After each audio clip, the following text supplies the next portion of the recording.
एक दिन श्री राम का एक खास ही दरबार था।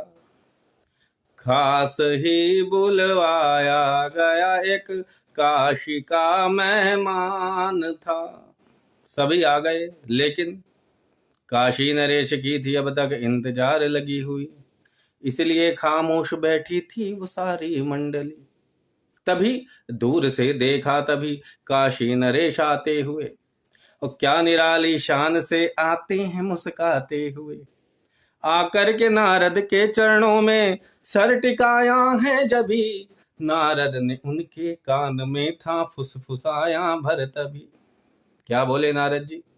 बोले कि विश्वामित्र के चरणों में झुक जाना नहीं, तुम भी क्षत्रिय वो भी क्षत्रिय, मान घटवाना नहीं। अरे वो तो राजा ही थे, अब ब्रह्म ऋषि हो गए। एक क्षत्रिय क्षत्रिय के चरणों में प्रणाम करे, एक क्षत्रिय को शोभा देता है क्या? तो बात दिल में जम गई, नारद का कहना मान कर झट गया वो बाकी ऋषियों का उचित सम्मान कर। निकला वो झट राम के गुरुदेव का अपमान कर, विश्वामित्र के आगे से था वो गया सर तान कर। और जब वो राजा बैठा आसन को जमा, तब तो विश्वामित्र का चेहरा गया था तमतमा। अपने ही शिष्य की सभा में अपना ऐसा घोर अपमान सहन न कर सके, और बोले कि राघव देख लो इस नर पशु का अभिमान, राघव देख लो अपने गुरु का अपमान, राघव देख लो। या तो इसका सर उड़ा दो तुम अभी तलवार से, वरना लो हम जा रहे हैं इस तरह दरबार से। राम जी ने सोचा विचारा और कहा कि भगवान, हे गुरुदेव सुनो, आज तो यह अतिथि रूप है, आज तो हम सबको मिलकर करने दीजिए मशविरा। कल मैं इस मेहमान को इज्जत से कर दूंगा विदा, और परसों इसका सर तलवार से दूंगा उड़ा। गुरुदेव विश्वामित्र बोले, राजन, हे राम सुनो, हमें तुम्हारी बात पर रत्ती भर विश्वास नहीं। क्यों? इसलिए नहीं है क्योंकि प्रबल प्रेम के पाले पड़कर प्रभु को नियम पलटते देखा। अपना मान टले टल जाए, भक्त का मान न टलते देखा। आज तक कोई भक्त ऐसा नहीं हुआ जो भगवान जिसके सामने हार ना गए। कोई भक्त इसकी रक्षा में खड़ा हो गया तो जब तक अपने सबसे प्रिय चीज की सौगंध लेके राम नहीं कह देते कि इसका मस्तक परसों तक मेरे चरणों में होगा, तब तक हमें तुम्हारी बात पर विश्वास नहीं। तो राम जी सोच विचार करके उठे और कहने लगे, सुनो गुरुदेव, जिसकी ताकत पर सुनो स्वयं हमें भी नाज है। मेरे कहने पर जिसने पर्वतों पे किया परवास है, अब मेरी खातिर सर हथेली पर लिए लड़ता है जो, दुश्मनों की फौज पर बिजली बने पड़ता गिरता है जो। जानकी की है खबर जिसने मुझे ला करके दी, सोने की नगरी में जिसने आग थी लगा ही दी। लक्ष्मण को जिसके बिना कोई बचा सकता न था, जिसका कर्जा जिंदगी भर मैं नहीं सकता चुका।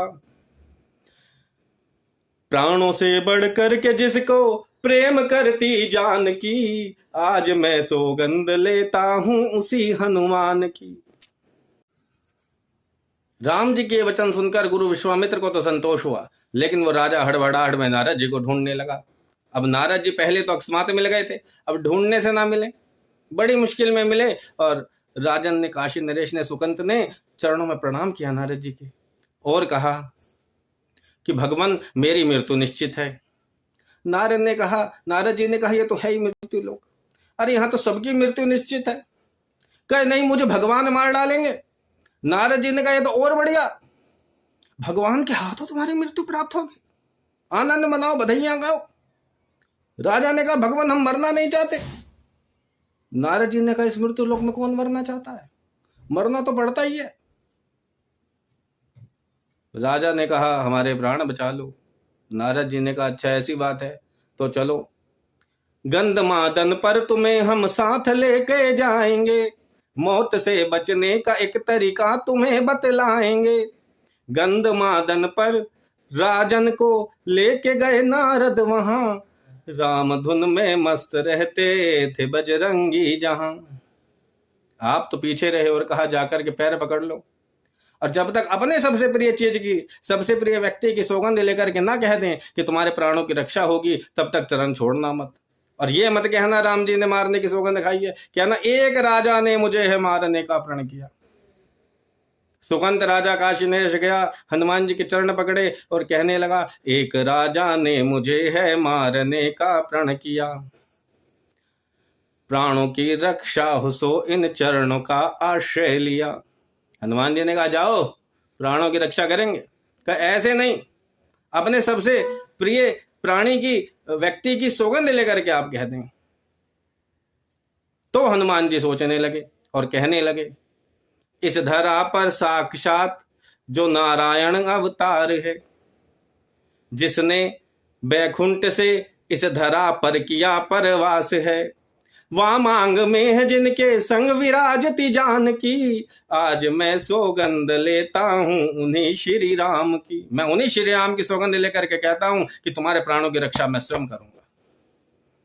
तो देर क्या थी, देखते ही देखते तीसरा दिन आ गया। यहां राम जी, अब हनुमान जी। राम प्राण देना चाहते हैं राम जी, हनुमान जी प्राण बचाना चाहते हैं।